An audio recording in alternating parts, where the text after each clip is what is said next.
பணத்தை வந்து காலில் மெரிக்கூடாது, தெரியும் இல்லையா? காசை காலில் மெரிக்கூடாது, லட்சுமி கடாட்சம் அன்னைக்கு மெரிக்கலாம்.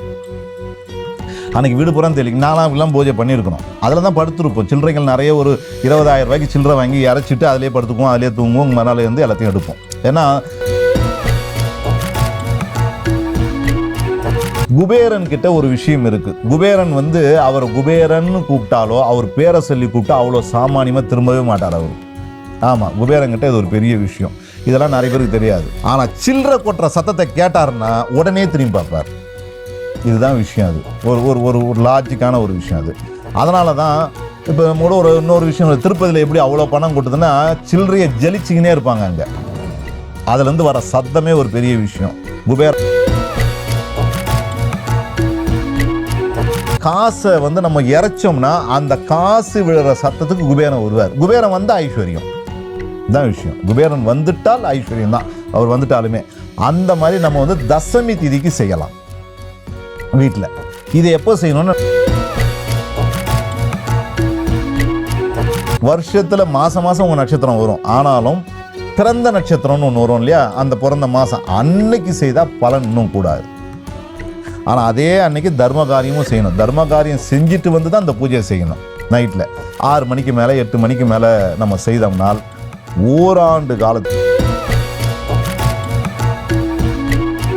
படி இருக்குல்ல, இந்த அலக்கரை படின்னு சொல்லுவோம்ல, அது கிராமங்களில் இரும்பு படி இருக்கும், ஒன்று இருக்கும், பித்தளையில் இருக்கும். நமக்கு பயன்படுத்தின படியில் நிறைய சில்லறையை கொட்டி கீழே கொட்டுற அளவுக்கு கொட்டி வச்சோம்னாலும் நமக்கு இதே ஐஸ்வர்யம் இருக்கும்.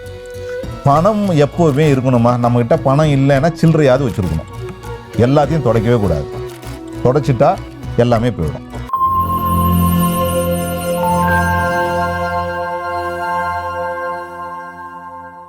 காஸ்மோ வியூ நேயர்கள் அனைவருக்கும் வணக்கம். இன்றைய நிகழ்ச்சியில பரிகாரங்கள் குறித்து நமக்கு இருக்கக்கூடிய சந்தேகங்களுக்கு விளக்கம் கொடுக்கறதுக்காக அக்னிருத்ரன் குருஜி அவர்கள் நம்ம கூட இணைந்திருக்காங்க. தொடர்ந்து நிறைய விஷயங்கள் பேசலாம். வணக்கம் குருஜி. வணக்கம், வாழ்க நலம். எப்படி இருக்கீங்க? நல்லா இருக்கேன்மா.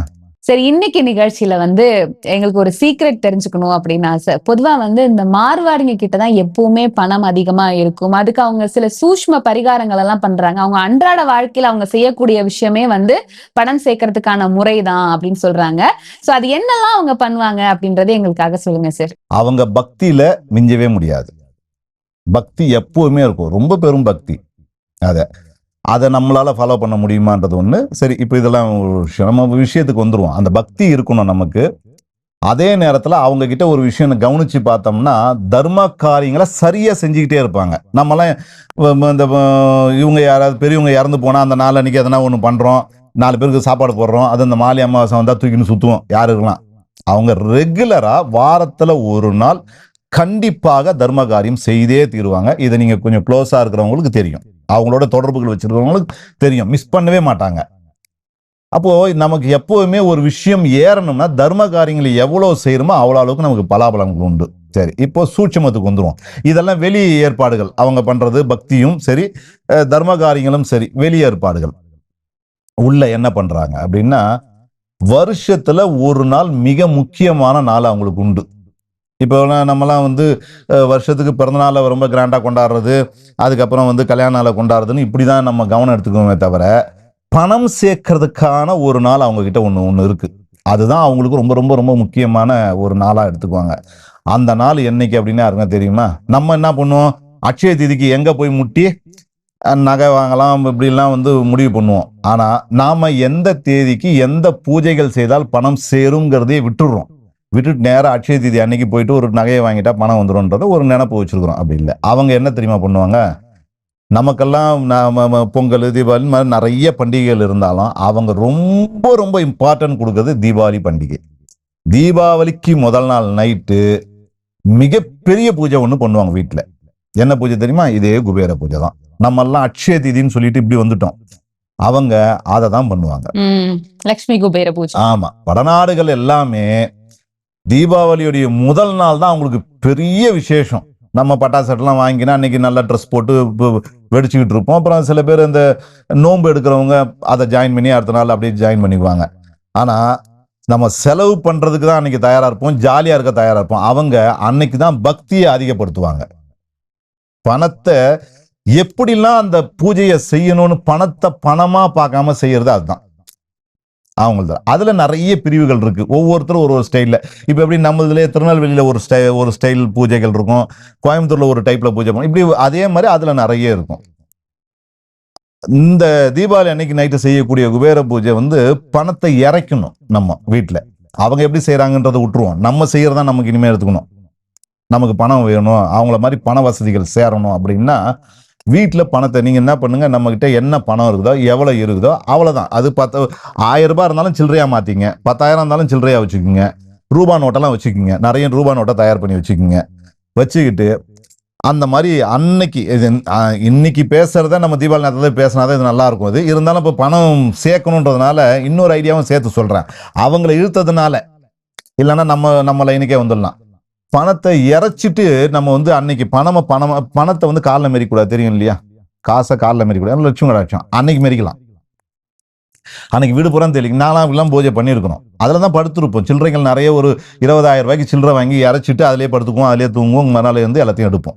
ஏன்னா மிஞ்சி ஆகணும், நம்ம அவ்வளோ பணம் கிடையாதுன்னா சில்லறையாக சேர்த்துக்கணும். நம்ம அப்பப்போ சில்லறையை சேர்த்தே வந்தோம்னா இதை செய்யலாம். இந்த மாதிரி செய்யறதுனால தான் பலாபலன்கள் அதிகம். அதுக்கப்புறம் ஒரு வருஷம் பூரா நமக்கு அது அப்படியே அந்த ஐஸ்வர்யம் நிற்கும். திரும்பி அடுத்த தீபாவளி வரும்போது இதே பூஜை செஞ்சு ரீசார்ஜ் பண்ணிக்கணும். இப்போ நம்ம என்ன பண்ணலாம்? இந்த மாதிரி பண்ணும்போது வடநாட்டில் இது ஒரு பெரிய விசேஷம். நான் குறிப்பிட்டு அவங்கன்னு வராமல் மொத்தத்தில் வடநாடுகளில் இது வந்து பழக்கமாக வச்சுருக்காங்க. நம்ம இதே மாதிரி தீபாவளிக்கு இதெல்லாம் பண்ணிக்கலாம். அதெல்லாம் இல்லை, இப்போ நமக்கு அவசரம் ஆபத்துக்கு அப்பப்போ பண்ணணும், அப்பப்போ செய்யணும் அப்படின்னா நமக்கு இந்த தசமி திதி, மாசம் தசமிங்கிற திதி 10வது நாள், தசமினா 10, ஆமாம், அஷ்டமி நவமி தசமி அன்னைக்கு எடுத்துக்கணும். அன்னைக்கு இதே மாதிரி வீட்டில் ஒரு பூஜை பண்ணிக்கணும். காசை வச்சு நல்ல காசை இறைச்சி, நாம சில பேர் சொல்லலாம், நாங்கள் சொல்றது ஈஸியாகுது, அவ்வளோ காசுக்கு எங்கே போவோம்னா 1000 ரூபாய் இல்லாமல் யாரும் இல்லை. 1000 ரூபாய் இருக்கிற அளவுக்கு தான் நீங்க எல்லாருடைய நிலைமையும் நம்ம கிட்ட இருக்குது. 1000 ரூபாய்க்கு 1 ரூபாய் காயினை மாத்திக்க வேண்டியதான். அந்த காசை இறைச்சி வச்சு பூஜை பண்ணிக்கலாம். ஆக மொத்தம் காசு இறைக்கணும். சரி, இது ஏன் காசை இறைக்கணும்? சத்தம் ஏன் சில்லற காசு மெயினா ரூபா நோட்டுன்றத விட என்ன, குபேரன் கிட்ட ஒரு விஷயம் இருக்கு. குபேரன் வந்து அவர் குபேரன் கூப்பிட்டாலோ அவர் பேரை சொல்லி கூப்பிட்டா அவ்வளோ சாமானியமா திரும்பவே மாட்டார் அவரு. ஆமா, குபேரன் கிட்ட இது ஒரு பெரிய விஷயம். இதெல்லாம் நிறைய பேருக்கு தெரியாது. ஆனா சில்லற கொட்டுற சத்தத்தை கேட்டாருன்னா உடனே திரும்பி பார்ப்பார். இதுதான் விஷயம். அது ஒரு லாஜிக்கான ஒரு விஷயம். அது அதனாலதான் இப்ப நம்ம கூட இன்னொரு விஷயம், திருப்பதியில எப்படி அவ்வளவு பணம் கொட்டுதுன்னா சில்லறைய ஜலிச்சுக்கினே இருப்பாங்க அங்க. அதுல இருந்து வர சத்தமே ஒரு பெரிய விஷயம். குபேரன் அங்கேயே தங்கிட்டதா கூட எல்லாரும் ஒரு வழக்கம் உண்டு. அதே மாதிரி அந்த காசை வந்து நம்ம இறைச்சோம்னா அந்த காசு விழுற சத்தத்துக்கு குபேரன் வருவார். குபேரன் வந்தா ஐஸ்வர்யம் தான் விஷயம். குபேரன் வந்துட்டால் ஐஸ்வர்யம் தான், அவர் வந்துட்டாலுமே. அந்த மாதிரி நம்ம வந்து தசமி திதிக்கு செய்யலாம் வீட்டுல. இதை எப்போ செய்யணும்னா நைட்ல தான் செய்யணும். அதாவது சூரிய அம்சத்துல, சூரியனுடைய ஒளி, சந்திரனுடைய ஒளி, அதாவது நைட் ஆனா சந்திரனுடைய ஆட்சின்னு நம்ம சொல்லுவோம் இல்லையா, அதுல நம்ம செய்யணும். செய்தால் வளர்பிறை, தசமி திதி வளர்பிறையா இருக்கணும். வளர்பிறை செய்யும் போது குபேரன் வருவார் வீட்டுக்கு, அந்த சப்தத்தை கேட்டு. அப்ப நம்ம வந்து அந்த பூஜையை தொடர்ந்து செய்ய நல்ல பலன் கிடைக்கும். மாசம் செய்யலாம். இல்ல வருஷம் செய்யணும்னு முடிவு பண்ணீங்கன்னா தீபாவளியும் வச்சுக்கலாம். 2வது உங்களுடைய பிறந்த நட்சத்திரத்தை, பிறந்த தேதி இல்ல நட்சத்திரத்தை எடுத்துக்கணும். வருஷத்துல மாசம் உங்க நட்சத்திரம் வரும், ஆனாலும் பிறந்த நட்சத்திரம்னு ஒண்ணு வரும் இல்லையா, அந்த பிறந்த மாசம் அன்னைக்கு செய்தா பலன் இன்னும் கூடாது. ஆனா அதே அன்னைக்கு தர்ம காரியமும் செய்யணும். தர்ம காரியம் செஞ்சுட்டு வந்து தான் அந்த பூஜையை செய்யணும். நைட்ல 6 மணிக்கு மேல 8 மணிக்கு மேல நம்ம செய்தோம்னால் ஓராண்டு காலத்துக்கு அந்த பலன் அப்படியே இருக்கும். அடுத்தது வீட்டுல இந்த லோபோ சிம்பிள்ஸ் எல்லாம் இருக்கும் இல்லையா, சாமி நிறைய சாமி படங்களை நம்ம வைக்கிறது உண்டு. எல்லா குபேரன், லக்ஷ்மி, பணம் எந்த கடவுள்லாம் தருமோ அதெல்லாம் வைக்கிறது நம்ம பழக்கம். கழுதைய பார் யோகம் வரும்னு சொன்னாலும் அந்த கழுதையை வைக்கிறதுக்கும் தயாரா தான் இருந்தோம். ஏன்னா பணம் அவசியங்கிறதுனால. எல்லாத்தையும் தாண்டி லோபம், அந்த வார்த்தை ரொம்ப முக்கியம். அதாவது அந்த சிம்பிள்ஸ், ஓமுங்கிற வார்த்தை வீட்டுல கண்டிப்பா இருக்கணும். ஓம், நம்ம தமிழ்ல ஓம் இருக்கு இல்லையா, பிரணவம்னு சொல்லுவோம், அது இருக்கணும். அடுத்ததா ஹிந்தியில நம்ம மாற்று மொழினா எல்லாமே நமக்கு ஓம் தான் ஒண்ணு. அதை அவங்க இதெல்லாம் பாத்தீங்கன்னா ஒரு சொஸ்திக் மாதிரி ஒண்ணு போட்டிருக்கோம், தெரியுமா? கவனிச்சிருப்பீங்க, கடைகள்ல எல்லாம் பார்க்கலாம், இருக்கும். அதுதான் அவங்களுடைய லோபம். அது வடநாடுகள்ல நிறைய பேர் அது பயன்பாட்டில் வச்சிருக்கிறது தான். அதே மாதிரி நம்ம போட்டுக்கலாம், சொஸ்திக்குன்னு சொல்லுவோம். அது ஒரு வகையான இந்த ஓம் சார்ந்த ஒரு சாரல் தான். ஹிந்தியில ஓம் போட்டுங்க, இல்ல இதுல போட்டுங்க, எந்தெந்த மொழியில ஓம்னுக்குதோ, எந்த மொழி, மலையாளம் போடுங்க, தெலுங்கு போடுங்க, எதுனால ஓம்ங்கிற வார்த்தை பிரணவம்னு பேரு. இது பண வரவை அதிகரிக்குமா? ஈர்ப்பு கொடுக்கும்ல, நெகட்டிவ் எடுக்குது, ஈர்ப்பை கொடுக்கும்ல. ஓம் அப்படிங்கிற ஒரு வார்த்தையே இப்போ சங்கு எடுத்து காதுல வச்சோம்னா ஒரு ஒலி கேட்கும். அதை கவனிச்சு பாருங்க, எல்லா சங்குலையும் வரும். அது வந்து அப்படியே ஒரு ஓம்ன்ற மாதிரியே ஒரு ஃபீல் கொடுக்கும் நமக்கு, அந்த சங்குல இருந்து வர சப்தம். அது திருச்செந்தூர்ல பார்த்தோம்னா ஒரு ஹோல் இருக்கும், அதுல காதை வச்சு கேட்டோம்னா ஓம்ன்ற சவுண்ட் வரும். இன்னைக்கும் இருக்குது. அது சாமியை பார்த்துட்டு வெளியில வரும்போது கடலுக்கு பக்கத்துல ஒரு ஹோல் இருக்கும், அதுவும் ஓம்ன்ற சவுண்டை கொடுக்கும். ஏன்னா பிரணவம்னு சொல்றது. அது அந்த எழுத்துக்கும் அந்த சப்தத்துக்கும் பலம் அதிகம். அதனால தான் அந்த எழுத்தை வந்து அதிகமாக பயன்படுத்துறது. அப்புறம் வார்த்தைகளும் முக்கியம். லாபம், சுபம், ஐஸ்வர்யம், இந்த மாதிரி வார்த்தைகள் வீட்டில் இருக்கணும். நம்ம வந்து சொல்றது மட்டும் இல்லாமல் அந்த வார்த்தையே இருக்கணும். இப்படிலாம் இருந்ததுனாலும் பலாபலன்கள் நமக்கு கூடுறதா இருக்கும். இதே மாதிரி பணத்தை தக்க வச்சுக்கிறதுக்கோ, இந்த மாதிரி நீங்க சொல்ற மாதிரி செல்வ செழிப்பு அதிகரிக்கிறதுக்கு வீட்டுக்குள்ள எப்பவுமே மட்டை தேங்காய் இருக்கணும். மட்டை தேங்காய் தெரியல, இந்த முகூர்த்தத்துக்கெல்லாம் திருமாங்கல்ய வச்சு காட்டுவாங்களே, அது மாதிரி முழுசா இருக்கக்கூடாது. அந்த லேயர், மேல் லேயரை உரிச்சிட்டு வைக்கிறது, அது எவ்வளவு ஐஸ்வர்யமான ஒரு விஷயம். இதெல்லாம் அந்த பூஜையில வச்சுக்கணும். என்னைக்கு நம்ம பூஜை பண்ற அன்னைக்கு அந்த அந்த மட்டை தேங்காய் இந்த மாதிரி விஷயங்கள் எல்லாம் பண்ணோம்னா நமக்கு எப்படியும் பணம் தங்க இருந்துகிட்டே இருக்கும். பணத்தை சில்லற காசு நம்ம கிட்ட வீட்டுல ஒரு இடத்துல குவிச்சு வச்சிருக்கணும்.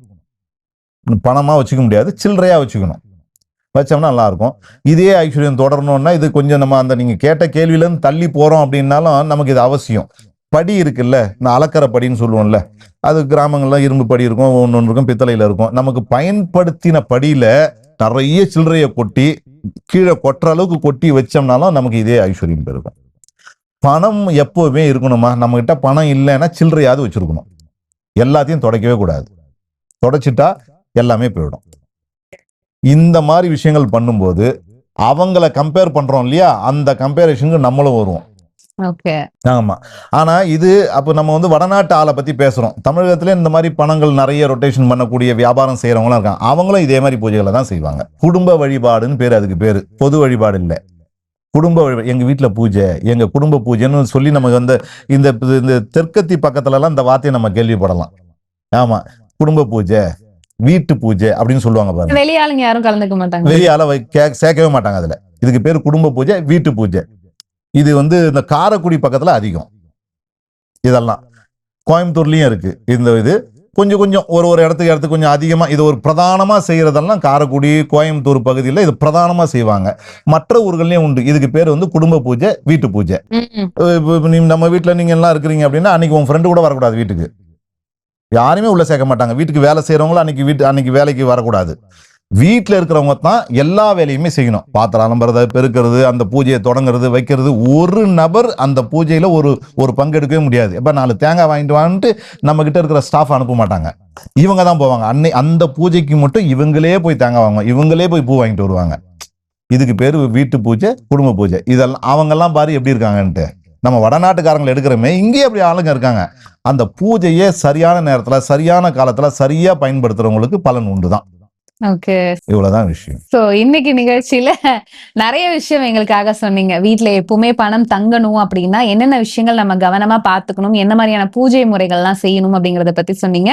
ரொம்ப நன்றி குருஜி. நன்றி, வணக்கம், வாழ்க நலம்.